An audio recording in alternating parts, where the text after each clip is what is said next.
You're tuned to KSJE, Farmington, New Mexico, 90.9 FM. And now 103.3 FM, K277CR, Durango, Colorado. We have a 911. Armed robbery in progress. See surplus store corner People's Drive and 124th Street.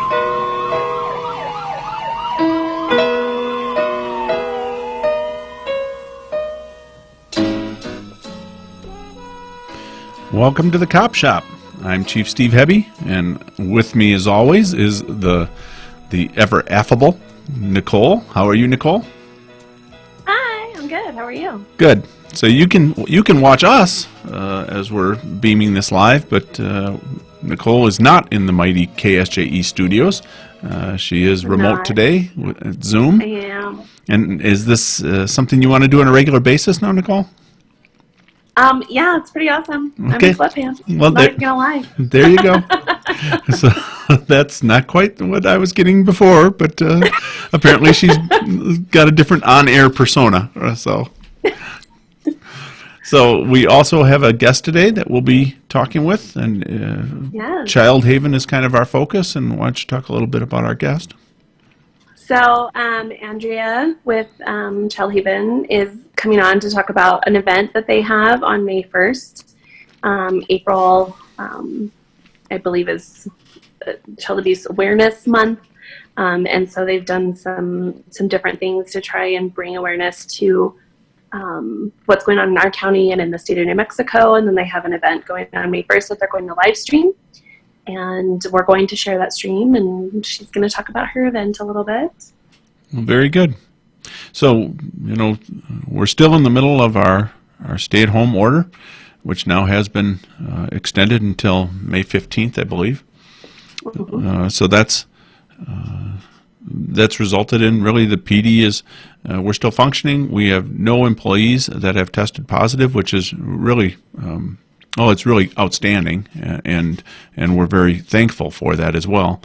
But it also means that the department is not functioning like it usually does. We are not making as many contacts with the citizens as we previously have. Our records division is closed. Our lobby is closed, so citizens aren't coming in. So these are just different days. Since the last show we had a couple of weeks ago, I think it's only deepened. Well, we're really in kind of an interesting period of time. I have never been here in my career. Yeah. What do you think? You think dispatch is, which is where Nicole came from, you think dispatch is feeling the effects of less calls for service? How do you think things are going over there? I can't speak that if they're actually receiving less calls, because they do get so many calls that they refer to different places, and because people don't know who to call, so they just call the non-emergency number and they kind of direct them. So I don't know if their call volume is actually lessened or not. I can't speak for that, but they are going through kind of a rough time right now. They just lost a dispatcher. I don't think it was COVID related, but she passed away yesterday, and her name was Kelly Garland, and I did not personally know her. She started after I left dispatch, but I know that people there genuinely loved her. She had a passion for dispatching, and she's definitely going to be missed in the first responder family. And so I know that just in general in dispatch, they're struggling right now to still be doing what they're doing and to have dealt with that loss of someone that they loved. And so dispatch is, I send them a lot of love right now because they're going through a lot. Yes. That is a terrible thing. She wasn't very old, and had, like you said, was pretty new with them, but still it was apparently just a fantastic person and really made an impact on them. So that is, our condolences go out to the dispatch center and all those folks who are working hard. Other than that, I think we'll start talking with Child Haven, because this is part of the new world that we're living in. So they had a big event planned that was supposed to be coming off. I think there are a lot of folks in the same boat, and so they're kind of adapting on the fly. We still have the same issues. We still have concerns that Child Haven is attempting to meet, and they still have their own challenges to continue to operate. But I think they're scrambling, and they've come up with kind of a different plan here. Mm-hmm. Andrea, are you there? Yes, can y'all hear me? Yes, I can. Okay, good. I just wanted to make sure I was unmuted. So thank you all for having me on, first of all. Speaking of going on the fly, I'm having the quarantine day storm of my husband, who would be watching the baby, is actually doing a training right now for San Juan College, which is where he works. And so if you hear comments from a little baby, that's Sadie. But I'm trying to keep him occupied with a snack right now. And so we'll make this happen, though. So that's right. But I appreciate you all giving us the opportunity to talk about our event. So when we were approaching it this year, we were really excited about this opportunity to get the community a little more involved with it. In the past, it was a walk-a-thon. Before that, it was a bike ride in Lions Wilderness. And in the recent years, they had changed it. So when we approached this year, it was like a good opportunity to do something different and to use Child Abuse Prevention Month as kind of the springboard. It's something that already has awareness to it, and emphasizing the cause that we have with Child Haven. So, of course, we're all facing the COVID-19 pandemic, and with that means we had to change things up, both in some of the approach in our programs and also with our event. So we are going to be doing a live Facebook event next Friday at 7 p.m. And we hope people will watch, for one, just to show support of what's happening at Child Haven and the kids we serve there, and also for people to learn about all of our programs. I think most people think about the shelter, which is a great program that we have, but we also have a CASA volunteer program. We have a foster care program, and a program that we work with FPD on is our Child Advocacy Center. And so highlighting these things is really important.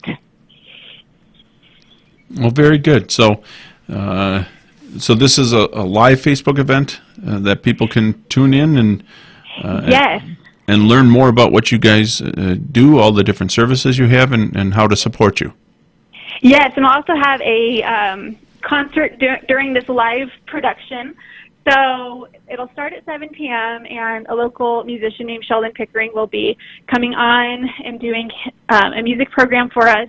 Megan Colip, who is a wonderful community member, she's on KSJE also. She's going to be hosting it, so we're excited about that. We'll have some interviews from our staff members and why we're passionate about what we do. And it'll be just a fun evening to bring some hope into people's lives. I think people will be encouraged by the work that's happening at Child Haven.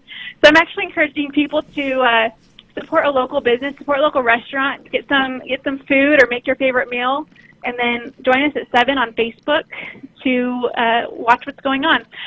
Before we do that, though, we're actually going to be planting a pinwheel garden at Child Haven. We're planning to put over 700 pinwheels, 784 pinwheels in the front area of our shelter. That represents the number of children we served last year. So in 2019, we served 784 children and families. And so we're excited to show the hope that was given to those families. And we're actually right now trying to coordinate a way for people to drive by at a certain time on Friday, too, if they want to show their support that way. And we're going to have the kids listen in to hear people supporting them and showing their support for the kids in the shelter right now. So that's kind of been in development of how we want to make that happen. Sure. So anyway, fun thing. We're wanting to make the best of it. You know, this whole COVID situation there's discouraging things with it. It's hard. It's hard when we want to see people we love and get out of our homes, but we want to make something good out of it. So that's what we're trying to do. Well, that's very good. You're right. The COVID is tough, and you're always walking the line between, okay, we still have to do something fun. I mean, we're all still living. So even one of the comments while we've been on here from Flo Trujillo wants to see me in a man bun. And that's a video I did yesterday saying that with no barber, I'm on my way to either a ponytail or a man bun, and I was kind of taking a survey on what man bun seems to be very popular. I'm not sure I can pull that off, but certainly these are tougher days. Has Child Haven seen an increase, or are you still seeing about the same amount of needs that you were seeing pre-COVID? Are you seeing a spike in need? So this is the unfortunate reality of all of this. We've actually had a decrease of reports, and that is not us saying there's been a decrease of child abuse. We actually are projecting that's the opposite. There's likely an increase of child abuse, but a decrease of child abuse reporting. So oftentimes people who make reports are teachers, maybe at different clubs, or coaches. Oftentimes people outside the home, as those of us who are involved with things related to child abuse, we know that it often happens from somebody they know. So the kids don't have as many access points for people outside of their homes or their family or whoever their group is to help them make these reports. So how Haven is being proactive about this? For one, we're trying to do what we can to get the word out about reporting child abuse, and letting the community members know, the neighbors that are out on their walks, or if they have friends of their children that they've already been connected to, finding ways to connect with those kids. Also encouraging teachers who are connecting with kids online to make that a priority of finding a way to check in on the kids that way is important. But we are ready at our Child Advocacy Center to work with the children through the forensic interviews, which is our joint investigation with the police department, that's set up in a safe way for both the staff and all involved. And so we do think that, when some of this stuff gets back to normal, whatever that will look like, we will be having quite a few cases on our hands, unfortunately. But the thing is, there is a place for them to get help, and that's the thing I want to highlight. We know child abuse is happening, and we want to get that resource to the kids, but there is a place that is going to help the kids and help them heal and get them on a path for a productive life. And that's very good. Like you've said a couple of times, the PD does work closely with Child Haven, at least with a portion of your services, and I think that relationship has really served the community because we have been so close through the years. I think it does help victims. It does help people that report. It does ensure that the department is able to get out and do investigations and prevent further abuse in instances. So Child Haven is an extremely worthwhile organization. I think that people should, when they get a shot, they should be logging in and watching you guys live on Facebook and seeing some of the great things that you do for the community. Well, I really appreciate your saying that, and it just reminded me of some of the things we talked about last year. I know I talked to Scott on KSJE about our 50th anniversary, and it reminded me about how Child Haven was started. We were started as a direct need and vision of the community, and before Child Haven, the police department would have to have kids ride around in the cars with them, stay at the station with them, and here are these kids having to stay in jails, maybe not necessarily in the jail cell. I don't know where they would stay, but for crimes that were committed to them, for something they hadn't done. And so Child Haven is a safe place for kids to this day. There are kids currently in the shelter. We have been able to find a way to keep children and staff currently there safe from COVID, and we're very proactive on how we handle that right now. But just from our history to today, so for 50 years, it's been a community thing, and we still see that, and we are so grateful for it. So we're honored that FPD and the other police stations we work with are able to support us, and we can support you all in our efforts to make Farmington and San Juan County and McKinley County a safer place to be. Well, the partnership I know when I started in policing in the early 1990s, we didn't have these kind of services up there. Eventually we got them, but I remember the days of taking kids who had been abused and who we were investigating them as a victim of significant abuse, and I'm driving them in the police car, and we were scrambling around to come up with car seats and then transport them to foster care facilities in the middle of the night where they didn't know anybody. The entire process, I think, was intimidating. It was difficult. It was difficult actually to be a police officer under it because you knew how scared the kids were and that they'd already suffered. So there's where I am such a fan of the work that you guys are doing and of our partnership, and because really crime investigating from the police department's perspective is we go out, we try and figure out who did what, but there's that whole victim component and trying to not make things so much worse, and I really think that the partnership with Child Haven goes such a long way towards helping start healing. Yes, and if you all don't mind, I'd like to explain a little bit of that forensic interview. When I say that word, it's like, what in the world is that? Forensics? Like, what are we talking about?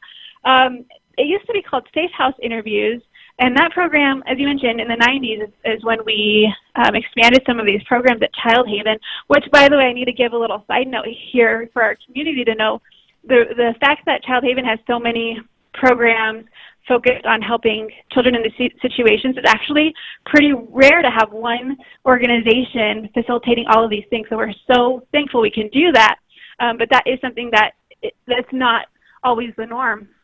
But anyway, when we do the forensic interviews, we have a trained staff member who knows how to ask the proper leading questions and in a way that helps the child to tell their story, and so that the child's voice can be heard throughout the case.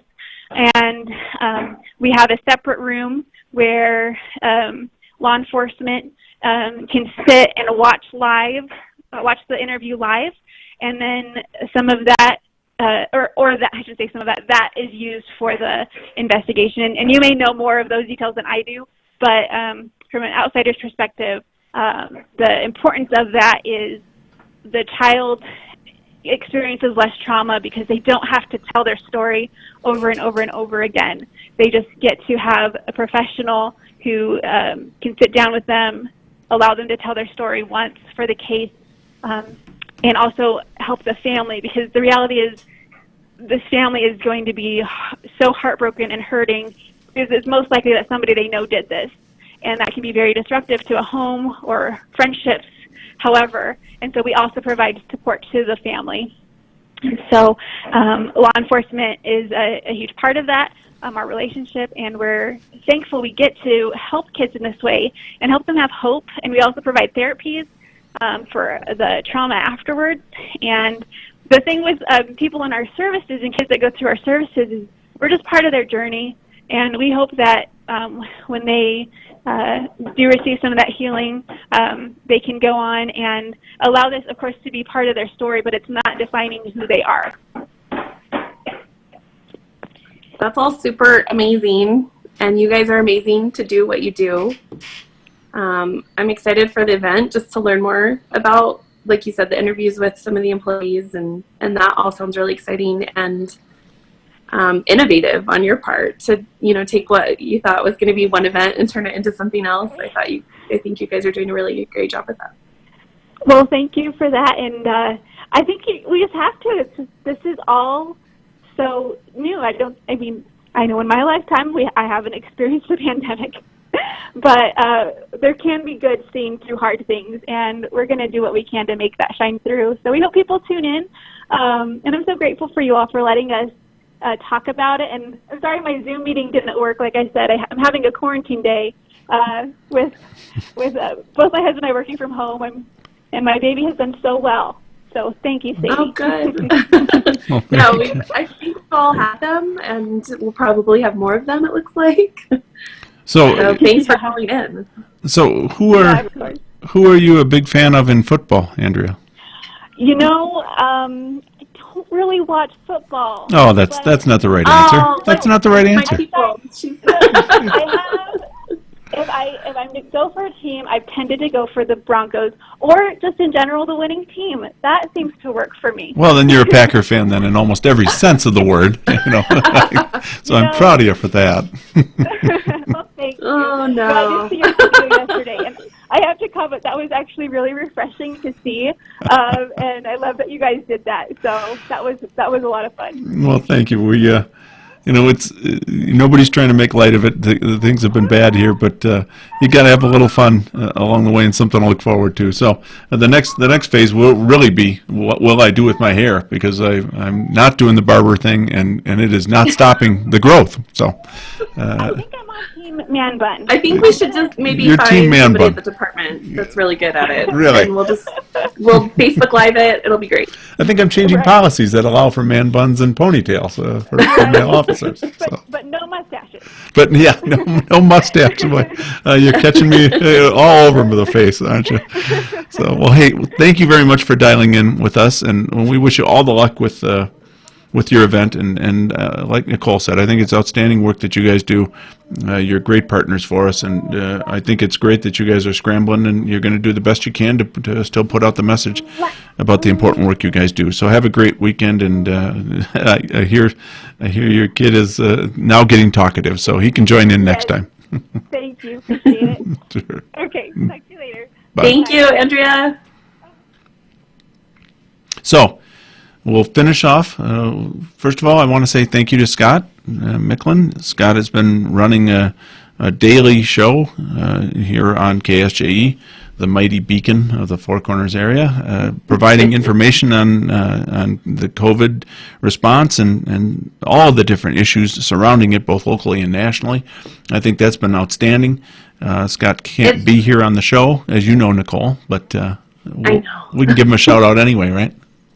Well, and it's a great show. I tune in every day, and I learn something, or am able to message in a little tidbit or something. But yeah, Scott's doing a phenomenal job, and Megan's doing a phenomenal job. Yeah, They're awesome. I mean, the number of times I've woke you up so you could finish watching that show, it's just been great.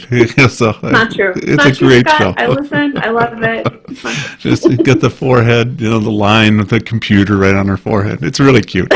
So, in any event, well, we'll have another 3 weeks of this. It looks like until May 15th. So probably the next show that we do, things will be. They'll have some plan, I think, in place where we'll be looking at a reopening process, whatever that's going to look like. So I think we'll talk a little bit more about that. Maybe we could actually even invite somebody from the state police to join us on the air. Now that I'm sitting here thinking that, and talk about how that's going to get rolled out and what that's going to look like for us. So these are tough times, but honestly, I'm very proud of Farmington. We've done an outstanding job. I'm very proud of our employees at FPD. They're showing up to work every day. They're doing the best they can. They're staying safe. They're keeping the community safe. So thank you, everyone, for tuning in. Thank you, Nicole, for dialing in by Zoom. Thank you for letting me and keeping that safe distance that we need to keep. That is correct. So thank you, everybody. Watch the draft today, 5 p.m., and have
The beacon has never been brighter.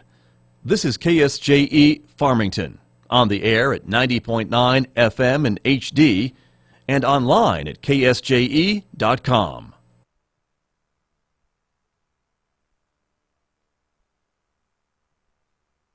KSJE is supported by San Juan Regional